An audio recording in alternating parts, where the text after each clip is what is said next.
The City of Cuero wants to keep you informed. Here's your February 13th Cuero City Council meeting recap.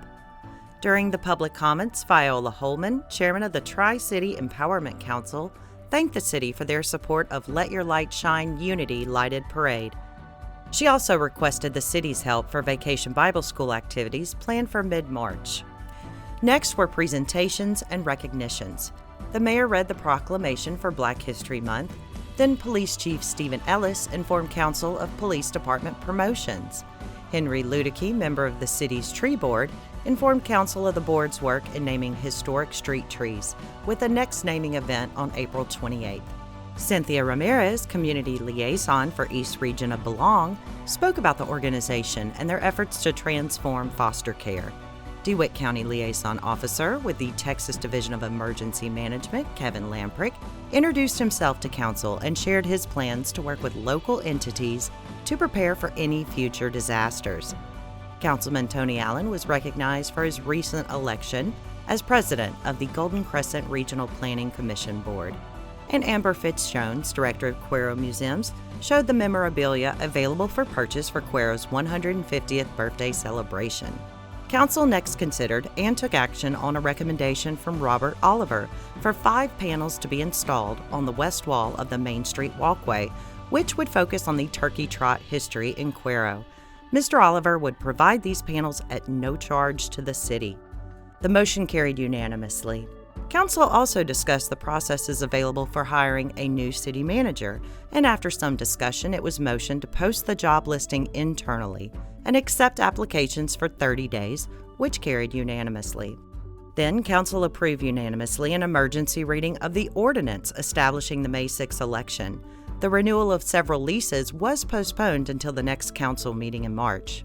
Connie Halls, finance director, presented the fiscal year 2022 through 2023 Budget Amendment Number 1, which included all accounts of the city with changes due to unexpected expenses since October, which passed unanimously. A public hearing was held to discuss the city's intent to participate in tax abatement programs for businesses.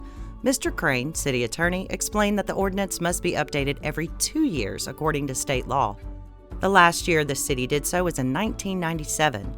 There were no public comments. 3 resolutions were approved, one to renew the farmers market contract, secondly, to select Urban Engineering as the provider to complete the project implementation for the city's Texas Community Development Program's block grant administered by the Texas Department of Agriculture. Lastly, Council indicated its plan to participate in providing tax abatements for qualified entities. Under report, City Manager Ramey Zella told Council that the sidewalk grant for the work in downtown would be bid in spring of 2024. The skate park grant for up to $1 million was not funded, but the city will reapply in July.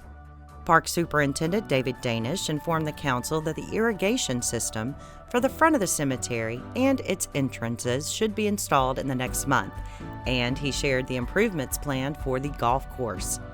Connie Halls shared with the Council the city's fiscal year 2022 through 2023 first quarter financial and investment reports. Consent agenda items included January and February Council meeting minutes, the annual racial profiling report, appointing individuals to the Planning and Zoning Board, the Library Board, and the Main Street Advisory Board.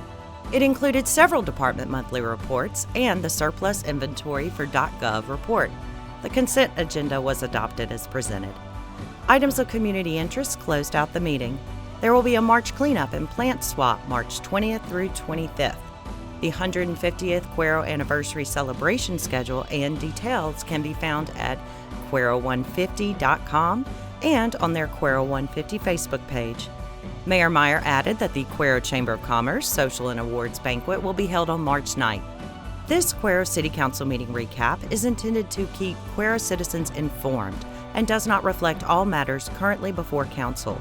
For further information, concerns, or public input, please contact the Office of the City Secretary at citysecretary@cityofcuero.com or call 361-275-6114. For the latest updates on the City of Cuero, as well as Council meeting agendas, minutes, and more, visit cityofcuero.com.